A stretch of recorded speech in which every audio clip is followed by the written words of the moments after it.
Anak ka na ba ng Diyos? Huwag niyo pong isipin, kaibigan, na pag ikaw ay pinanganak sa mundong ibabaw, automatically ikaw ay anak ng Diyos. Dahil po sabi sa salita ng Diyos, magiging anak lang ng Diyos sa isang tao sa panahon o sa pagkakataon na siya po'y tumanggap sa Panginoon Kristo bilang kanyang Diyos at kanyang tagapagligtas. Siya'y sumampalataya sa kanyang puso na ang Panginoon Kristo ay kanyang Diyos at kanyang sariling tagapagligtas. Ayon po yan sa John chapter 1 verse 12. Ang sabi po sa salita ng Diyos, "But as many as receive Him, to them gave He power to become the Son of God." Kaya mga kaibigan, tiyakin niyo po na ikaw ay anak ng Diyos. Kasi napakasaya isipin kung ikaw po ay anak ng Diyos.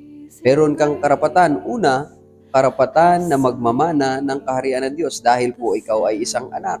Ang sabi sa John chapter 14, may inihahanda ang Diyos na mansyon sa langit sa mga sumampalataya sa Panginoong Kristo bilang kanilang Diyos at kanilang tagapagligtas. Pangalawa, hindi lamang karapatan na ikaw ay magmamana ng kaharian ng Diyos, kundi karapatan na humingi ng anumang mga bagay na ipagkakaloob sa iyo ng Panginoon ayon sa kanyang kalooban at para sa iyong kabutihan. Kaya napakasarap isipin na ikaw ay totoong anak ng Diyos. Kaya kung ikaw ay hindi patiyak na ikaw ay anak ng Diyos, tanggapin mo ang Panginoon Kristo. Sumampalataya ka sa iyong puso na ang Panginoon Kristo ay namatay sa krus, ipinako sa krus, siya ay inilibing at pangatlong araw siya ay nabuhay at tiyak ang pangako ng Diyos sa iyo na ikaw ay maging anak ng Diyos at siya ay iyong magiging ama.